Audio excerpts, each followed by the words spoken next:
पाकिस्तान के top doctors के साथ अपॉइंटमेंट बुक करें, वो भी पेशेंट फीडबैक देखते हुए। आज ही ओला डॉक ऐप डाउनलोड करें। ओला डॉक, डॉक्टर का अपॉइंटमेंट आसानी से।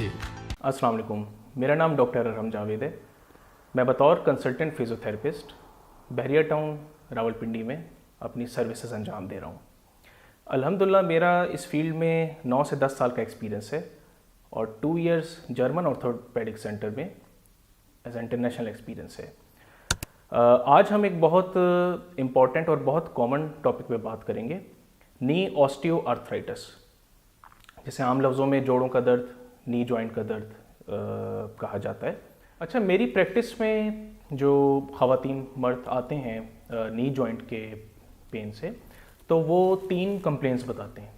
सबसे पहली, सीढ़ी उतरते चढ़ते पेन होता है, अत्तहियात में नहीं बैठा जाता पेन होता है, या जब बैठ के खड़े हों तो पेन होता है।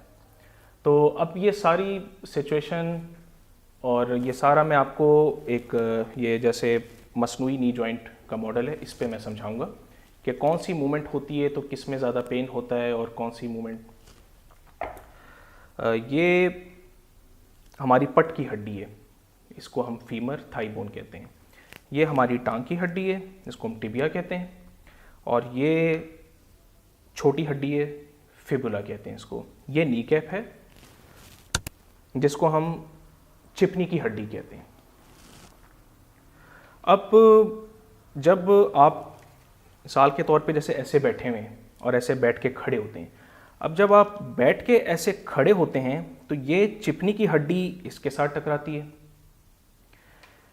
जब आप सीढ़ियाँ चढ़ते हैं तो कुछ ये हड्डी इसके साथ टकरा रही होती है और कुछ ये हड्डी इसके साथ टकरा रही होती है। और जब आप चलते हैं तो फिर ये दोनों आपस में टकरा रही होती हैं। 50 साल की उम्र से या 60 साल की उम्र के बाद जो पेशेंट्स को कंडीशन फेस करते हैं, वो उसमें ये होता है कि जो कार्टिलेज होता है ये 2 जोड़ों के दरमियान में इस तरह से, तो वो घिसना शुरू हो जाता है। अब जब वो घिसेगा तो जाहिर सी बात है कि जो गैप है वो कम हो जाएगा। जब गैप कम होगा तो ये दोनों जॉइंट्स आपस में टकराएंगे, कोलाइड करेंगे, तो फिर पेन होगा। अच्छा, ये 2 जोड़ों के दरमियान ये जो आपको नज़र आ रहा है, ये मेनिस्कस कहलाता है। ये शॉक एब्जॉर्बर होता है। और अगर आप साइड से देखें तो ये और ये, इनको हम लिगामेंट्स कहते हैं। इसका भी काम जॉइंट को स्टेबल करना और इस बोन को इस बोन के साथ कनेक्ट करना होता है।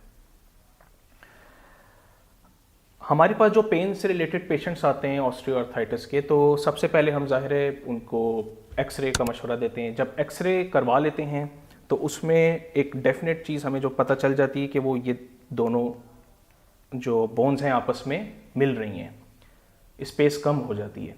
अच्छा, अब कुछ पेशेंट्स कुछ लोग जो नॉन मेडिकल होते हैं वो ये कहते हैं कि गैप बढ़ गया है। गैप बढ़ना तो अच्छा है कि अगर इस तरह हो जाए तो फिर तो प्रॉब्लम ना हो उसकी। गैप कम हो जाता है। जब गैप कम होगा तो ये आपस में रगड़ पैदा होगी इन 2 बोन्स के।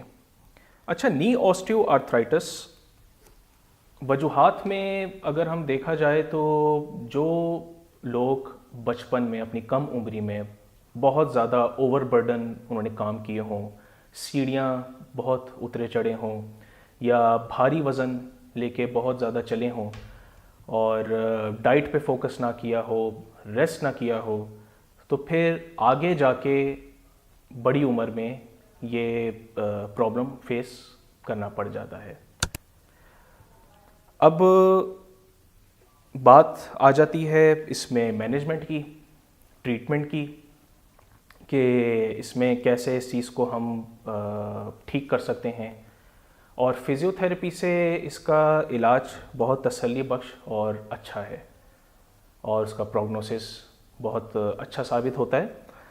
इसमें हम सबसे पहले तो एक्सरे, जैसे मैंने आपको पहले बताया, डायग्नोसिस में एक्सरे सबसे अच्छा इसमें होता है कि उसमें हमें एक डेफिनेट पता चल जाता है कि ये आर्थराइटिक जॉइंट है। उसके बाद फिर हम एक पेन मैनेजमेंट का गोल सेट करते हैं उसमें हम electrotherapy, ultrasound therapy, laser, shock wave, ये सारी मशीन्स उस अफेक्टेड जॉइंट पे लगाई जाती है। उसके बाद फिर जब जैसे से पेशेंट का पेन सबसाइड हो जाता है, ठीक हो जाता है, फिर हम एक एक्सरसाइज प्लान करते हैं। एक्सरसाइज प्लान में ये होता है कि जो इसके इर्द गिर्द के जितने भी मसल्स हैं, जैसे फॉर एग्जांपल ये क्वाड्रिसेप्स हैं, ये पट की हड्डी के जो मसल्स होते हैं, फीमर के जो अपर जो थाई के फ्रंट के जो मसल्स हैं, उनको हम क्वाड्रिसेप्स कहते हैं। उनकी स्ट्रेंथनिंग पे काम करना पड़ता है, क्योंकि जब वो मसल्स आर्थराइटिस की वजह से वो मसल्स उनमें कमज़ोरी पैदा हो जाती है, तो हमारा फिर यही होता है फोकस के उन मसल्स को वापस एक ताकत लाई जाए, स्ट्रेंथ लाई जाए, ताकि उस जोड़ को सपोर्ट कर सकें। साथ साथ ही अंदर लिगामेंट्स, मेनिस्कस, ये सारी जो चीज़ें उन पे ऑटोमेटिकली फिर काम हो जाता है, स्ट्रेंथनिंग हो जाती है, तो फिर इस जोड़ को अच्छी सपोर्ट मिल जाती है। तो स्ट्रेंथनिंग एक्सरसाइज होती हैं, कुछ मोबिलाइजेशन टेक्निक्स होती हैं, और उसमें फिर ये है कि एक आहिस्ता आहिस्ता इसमें रिकवरी आना शुरू हो जाती है। अच्छा, इसमें मैं कुछ ऐसी बातें बताऊंगा जो आर्थराइटिक पेशेंट्स को, जो ये जोड़ों की जिस तरह बीमारी है, वो उन लोगों को नहीं करनी चाहिए। सीढ़ियाँ उतरना चढ़ना कम करें, अत्तहियात में प्रोलॉन्ग यानी काफ़ी देर तक ना बैठें, कोशिश करें कि अव्वल में तो ऐसी पोजीशन ना ही हो, नमाज़ पढ़नी है तो कुर्सी पे पढ़ लें, और आजकल के जैसे लेटेस्ट बेड्स हैं कि बिल्कुल नीचे की तरफ होते हैं, कोशिश करें कि उन बेड्स के नीचे या तो कोई लकड़ी या ईंट ऐसी रख दें कि वो बेड का जो थोड़ा सा ऊपर हो जाए और उठने में पेशेंट के लिए आसानी हो जाए। लॉन्ग चेयर्स को इस्तेमाल करें, सोफ़ों पे ना बैठें, सोफ़े अंदर की तरफ बिल्कुल दब जाते हैं और फिर आपको बैठ के उठने में फिर प्रॉब्लम होता है। यानी हमने ये चीज़ पे फोकस करना है कि जोड़ पे ज़ोर ना पड़े।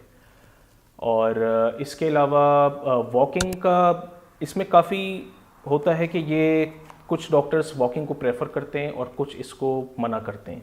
अगर आप मेरा नज़रिया लेंगे तो मैं वॉकिंग कभी भी पेशेंट को, बहुत सीवियर आर्थराइटिक पेशेंट को मैं कभी भी वॉक का मशवरा नहीं दूंगा और ना ही देता हूँ। इसमें आप चाह रहे हैं अगर एक्सरसाइज कर रहे हैं तो आप स्टेशनरी एक्सरसाइज करें, ये जो स्टेशनरी साइकिल है वो आप कर सकते हैं, वो चला सकते हैं, और क्वाड्रिसेप्स पे काम कर सकते हैं, लेटे लेटे बैठे बैठे एक्सरसाइज हो जाती हैं। तो मेरे ख्याल से अगर उन पे फोकस किया जाए तो कंडीशन ख़राब होने के चांसेस नहीं होते। फिर साथ साथ हम थोड़ी बहुत इसमें मेडिकेशन दे देते हैं, कुछ हल्की फुल्की पेन किलर्स, अगर ज़रूरत के तहत कुछ विटामिन सप्लीमेंट्स दी जाती हैं। और ये जब फिजियोथेरेपी और हल्की फुल्की मेडिसिन के साथ साथ एक बहुत मुस्बत रिज़ल्ट आता है। इससे अगर रिलेटेड कोई भी आपके पास कोई क्वेरी हो, आप पूछना चाह रहे हो या आप अपॉइंटमेंट लेना चाह रहे हो, तो नीचे दिए गए नंबर पे आप कांटेक्ट कर सकते हैं और अपॉइंटमेंट ले सकते हैं, और आप विज़िट करके अपना प्रॉब्लम शेयर कर सकते हैं। अपना बहुत सारा ख्याल रखिएगा।